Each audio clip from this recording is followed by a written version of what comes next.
नमस्कार, मैं ब्रजेश कुमार आपका स्वागत करता हूं जीएस ट्यूटोरियल में।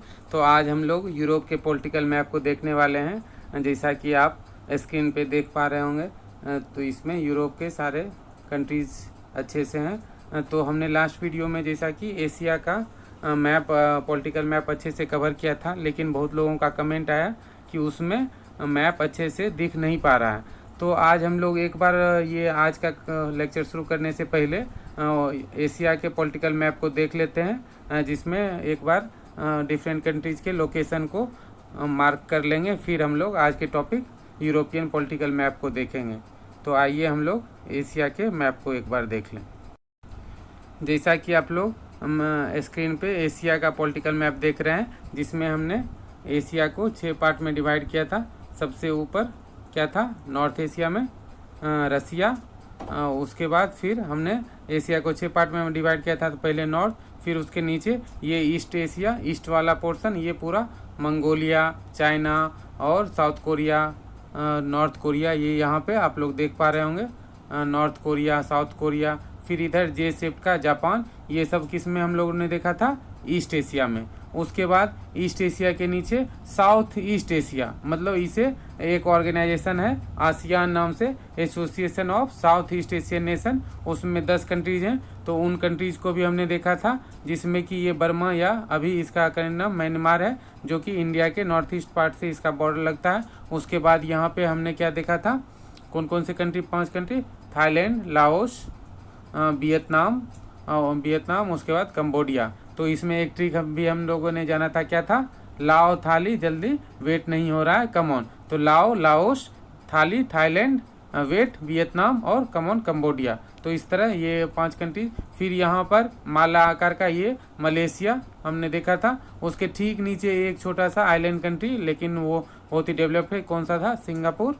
उसके बाद वर्ल्ड का लार्जेस्ट आर्किपेलागो, मतलब ग्रुप ऑफ आइलैंड। ये जितने भी कंट्री हैं सब इंडोनेशिया के पार्ट हैं। जितने भी छोटे छोटे सुमात्रा आइलैंड, जकार्ता, फिर ये नीचे इधर जितने भी ईस्ट तैमूर, ये ईस्ट तैमूर इंडोनेशिया से अलग कंट्री है। और ये जितने भी आइलैंड हैं सब किसके पार्ट हैं? इंडोनेशिया के। और यहाँ पर एक छोटी सी कंट्री हमने देखा था, आप लोग देख पा रहे होंगे, ब्रुनई।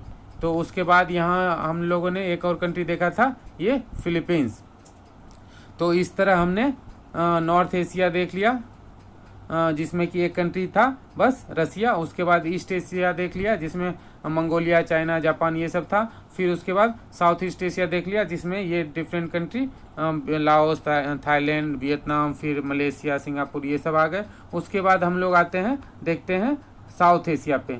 एक और ऑर्गेनाइजेशन का नाम आपने सुना होगा, SAARC, South Asian Association of Regional Cooperation. तो साउथ एशियन, तो साउथ एशिया में कौन कौन से कंट्री पड़ते हैं? अफगानिस्तान, पाकिस्तान, हमारा प्यारा भारत, इंडिया। उसके बाद यहाँ इंडिया के नॉर्थ में कौन कौन से 2 छोटी छोटी कंट्री है?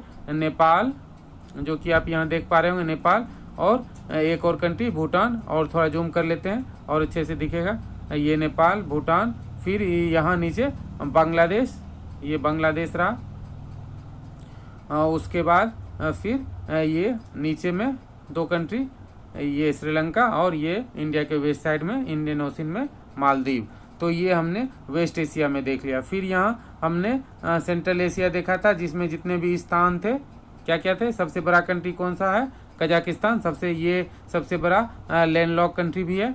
फिर उज्बेकिस्तान, तुर्कमेनिस्तान, तजाकिस्तान, किर्गिस्तान। तो ये सब जितने भी स्थान थे, ये किसके पार्ट हैं? सेंट्रल एशिया के पार्ट हैं। तो उसके बाद फिर वेस्ट एशिया में यहाँ हमने देखा था ईरान, इराक, फिर ये यहाँ पे इस मैप में थोड़ा छोटे से, ये यमन, ओमान, सऊदी अरेबिया और यूएई और कुवैत, बहरीन और कतर, इन सब कंट्री, ये सब था वेस्ट एशिया का पर। तो हमने एक बार मैप में अच्छे से इसको देख लिया। मुझे विश्वास है आपको इसके लोकेशन को देखने में परेशानी नहीं होगी। आप इसे एक बार अपने मैप में टिक कर लें, तो जिससे कि आपको परमानेंटली याद हो जाए। तो अब हम लोग यूरोप के पॉलिटिकल, तो आइए हम लोग यूरोप के पॉलिटिकल मैप को स्टडी करते हैं। तो जिसमें सबसे इसको भी डायरेक्शन वाइज हम लोग बांट लेते हैं। जिस तरह एशिया को हमने नॉर्थ, साउथ, ईस्ट, वेस्ट में डिवाइड किया था, उसी तरह यूरोप को भी हम ये नॉर्थ वाला, ऊपर वाला पार्ट नॉर्थ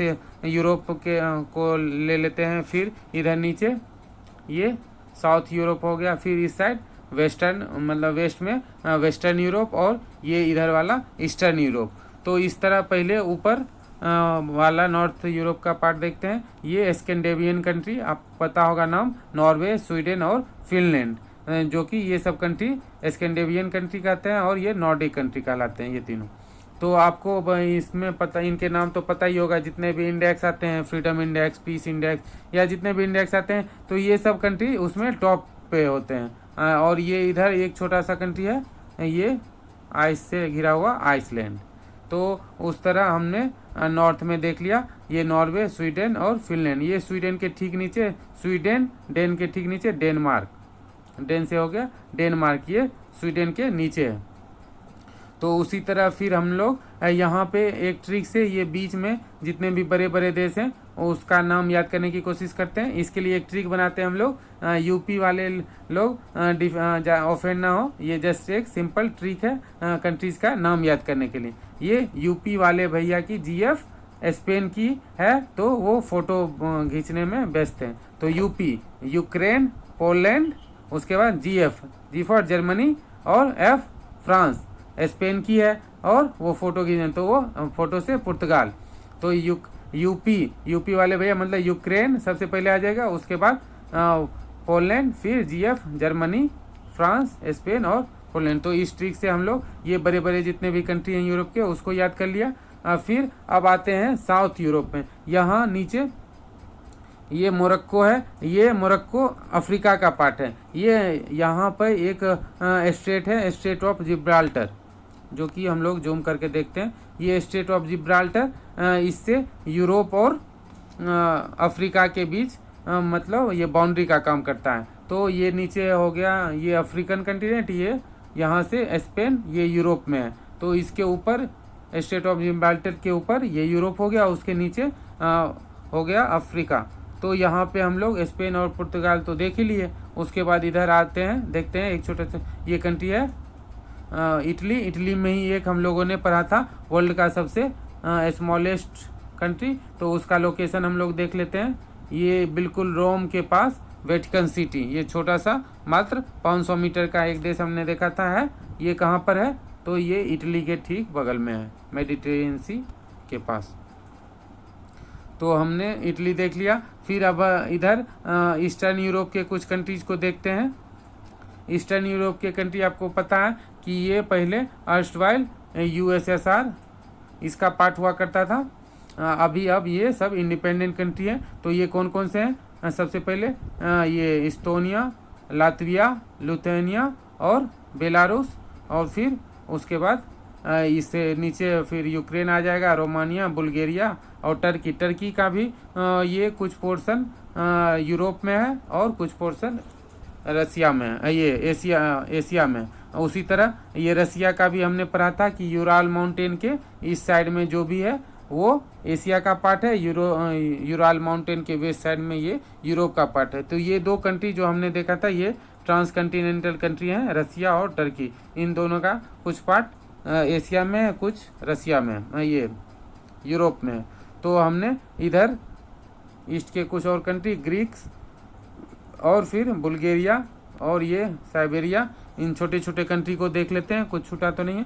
एक ये हंगरी, ऑस्ट्रिया और एक और इम्पोर्टेंट कंट्री यहाँ छूट रहा है जो कि इटली के ठीक ऊपर है, ये स्विट्जरलैंड। छोटा सा ये इटली के ऊपर में स्विट्जरलैंड, ये फ्रांस के ईस्ट साइड में स्विट्जरलैंड। और यहाँ एक आप देख रहे होंगे एक कंट्री लोकेशन में दिखा दे रहा हूँ, जेनेवा। इसका नाम आप लोग बहुत सुनते होंगे। जेनेवा की WHO का हेडक्वार्टर है। मैक्सिमम जितने भी इंटरनेशनल ऑर्गेनाइजेशन का आप नाम सुनते होंगे उसके हेडक्वार्टर कहाँ होते हैं? जेनेवा। तो जेनेवा पूछा जाएगा किस कंट्री का एक में पाया जाता है, तो ये स्विट्जरलैंड का पार्ट है। जेनेवा कहाँ पर पाया जाता है? स्विट्जरलैंड में।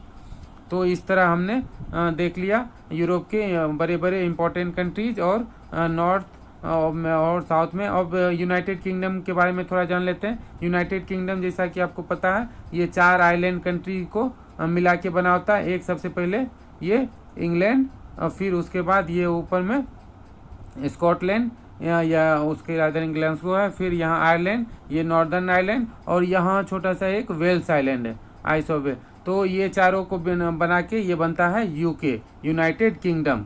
और इंग्लैंड उसका पार्ट है। इंग्लैंड पूरे यूके एक बड़ा टर्म है और इंग्लैंड उससे छोटा है। बहुत लोग इंग्लैंड और यूके को एक ही मानते हैं। नहीं, इंग्लैंड और यूके अलग अलग है। मतलब यूके इंग्लैंड का पार्ट नहीं है, बट इंग्लैंड यूके का पार्ट है। तो इस तरह हम लोग उसको समझ सकते हैं। तो हमने ये सारे इंपॉर्टेंट कंट्रीज यूरोप के देख लिए। एक बार फिर से देख लेते हैं। नॉर्थ में ये नॉर्वे, स्वीडन और फिनलैंड, ये 3 कंट्री। इसके ठीक नीचे यहाँ हो गया डेनमार्क, और इधर वेस्ट साइड में यूनाइटेड किंगडम, और ये यहाँ पर छोटा सा कंट्री ये आइसलैंड।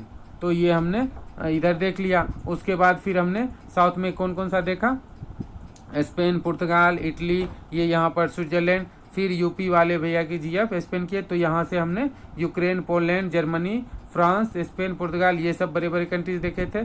फिर यहाँ पे ईस्ट में कुछ कंट्रीज हमने लातविया, लुथेनिया, फिर बेलारूस, रोमानिया, इन कंट्रीज़ को देखा। फिर यहाँ यूक्रेन और रोमानिया, और यहाँ पे एक कंट्री है बुल्गारिया, फिर यहाँ हंगरी। तो इस तरह हमने यूरोप के पॉलिटिकल मैप को देखा। तो मैं आशा करता हूँ कि आपको कंट्रीज़ के लोकेशन इसमें ज़्यादा अच्छे से समझ में आया होगा। उसमें बहुत लोगों को शिकायत रहती थी कि कंट्रीज़ सही से नहीं दिख पाते। यहाँ पे एक दो और इम्पोर्टेंट सिटीज़ को हम लोग देख लेते हैं। आप लोग बहुत नाम सुनते होंगे, ओस्लो। तो ओस्लो किसकी, नॉर्वे की राजधानी है। और स्टॉकहोम कन्वेंशन, ओस्लो एकॉर्ड, तो ये स्टॉकहोम कहाँ है, स्वीडन की राजधानी है। और ओस्लो इसकी नॉर्वे की। तो इस तरह हमने देख लिया। इम्पोर्टेंट सिटीज़ भी कुछ देख लिए, जैसे ओस्लो। आप लोग 2-4 इन सिटी का नाम बहुत सुनते होंगे, ओस्लो, स्टॉकहोम, फिर यहाँ पेरिस, पेरिस यहाँ हो गया पेरिस। फिर उसी तरह ये जेनेवा, फिर ये यूके का लंदन, फिर उसी तरह ऑस्ट्रिया का वियना, फिर इस तरह जर्मनी का बर्लिन, तो इस तरह पोलैंड वार्साव, तो इस तरह इटली। तो इम्पोर्टेंट हमने यूरोप के सिटी भी देख लिया। अब हम इसके फिजिकल मैप को जब देखेंगे तो ये डिफरेंट सी जो है, मेडिटेरियन सी, एड्रियाटिक सी, नॉर्थ सी, इन सब सारे सी, बाल्टिक सी, ये बाल्कन कंट्रीज़ के नाम से भी जाना जाता है, ये छोटे छोटे थे। तो इस तरह हम इसके बारे में और डिटेल में देखेंगे। Thank you for watching video. अगर आपने चैनल को सब्सक्राइब नहीं किया है तो प्लीज़ सब्सक्राइब करें और ज़्यादा से ज़्यादा इसे शेयर करें। Thank you.